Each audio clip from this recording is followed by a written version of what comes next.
Hi everyone, welcome back to Read with Ridge. In today's episode, I am going to be telling all of you about the things that I miss when I'm not in England. Whether it be food, culture, customs, all these sort of things. And in today's video, you are going to learn a little bit more about me and the things that I really do cherish when I'm in England. So, without further ado, let's get started. In 10th place would be the easy access to ibuprofen, aspirin, paracetamol. Now, some of you might take this for granted when you live in England. You can just go to one of the shops in the town centre and buy a packet for just 50p. 50p. It's nothing. When you go to other countries, ibuprofen can cost around €3, €4, €5 and more, because it's seen as like a luxury item. However, in the UK, we're very lucky to have cheap access to these medicines. In 9th position would be our takeaway culture. I just adore Chinese takeaways. Maybe this is one of the reasons why I've been learning Chinese. Indian takeaways, Thai, although mainly it's Indian and Chinese. In the UK, you can just go to your local takeaway. You can just get, if it's a Chinese, I don't know, chicken chow mein, or an Indian, you can get a nice korma, and for very little money, because you take it away, you eat it at home. We have this culture. We don't like spending lots of money in fancy restaurants. We can just go to the takeaway, bring it home with us, and enjoy it for very little money. And also, if we're talking about the Chinese takeaways, you can get duck for as little as £6, £7, whereas in Europe, duck is very expensive. In 8th position would be the fact that when you go out in England and you want to have, let's say, a fancy meal, if you want to, you can always get free tap water. Free tap water. In some countries, you are seen down on. People turn their noses up to you if you ask for tap water. But in England, it's something so common. You can just say, "Can I have a jug of tap water?" And no one is going to judge you. They're going to give you your tap water. You won't have to spend a lot of money on drinks, because let's be honest, to buy a fizzy drink or an alcoholic drink in England can be very expensive. So by just saying, "I want some tap water," you're going to save a lot of money on the bill. In 7th position would be the tea. Now, I'm sure many of you think, but we have tea in our countries, and tea actually doesn't come from England, does it? But we still say English breakfast tea, etc. But as far as I'm concerned, the tea in England tastes the best. Like, it's just the best. Hot water, and I mean almost boiling water, a little bit of cold milk with a nice tea bag. It just doesn't taste the same anywhere else. I've tried to have this tea with milk in many European countries, but it just doesn't taste the same. I don't know if it's because of the water or the milk. I have no idea, but English tea tastes better in England, period. In 6th position would be the charity shops.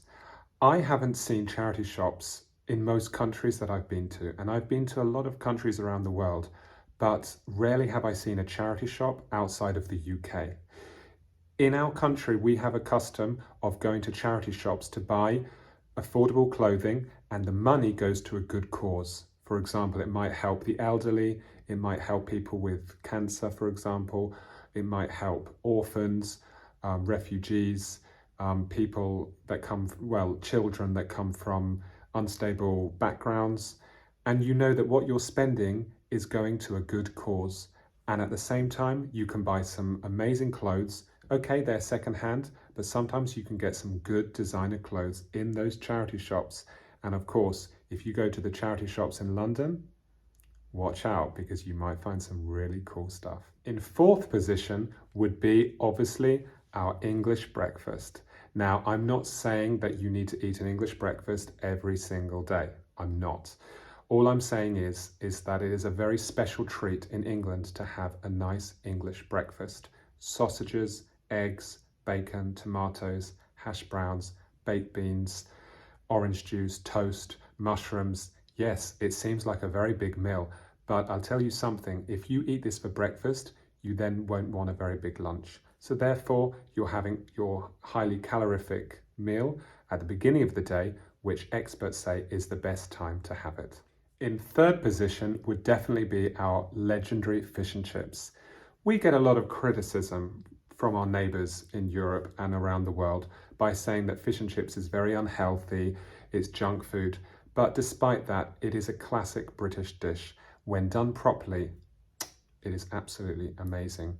I'm talking about deep fried cod in batter, and sometimes the batter is made with beer, and sometimes it's made, well, it's fried with beef dripping, which doesn't sound very nice, but I tell you something, those of you who eat meat, to have the fish deep fried in beef dripping is just the best thing ever, and it's something that you do not get abroad.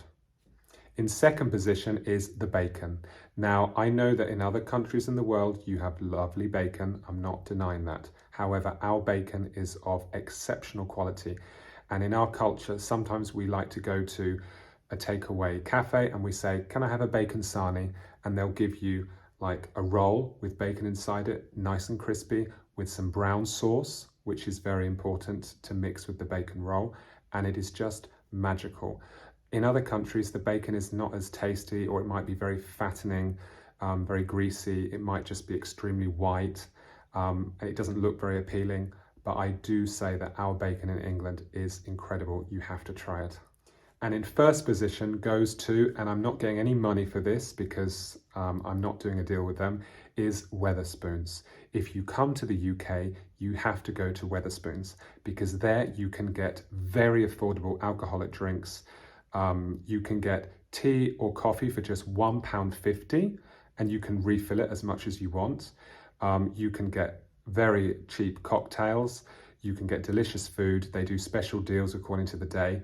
And most of all, Wetherspoons normally is a very big place, lots of tables. You can sit down there, you can study, you can chat with your friends, and you are paying, I'm not joking, sometimes 50% less or more than in a normal pub or bar in the UK. So if you do go to the UK and you're on a budget and you like to have a few drinkies, go to Wetherspoons. That's all we have time for today. I hope you enjoyed the video. If you liked it, give me a like, it's only fair, and subscribe to the channel if you want to further your English with me.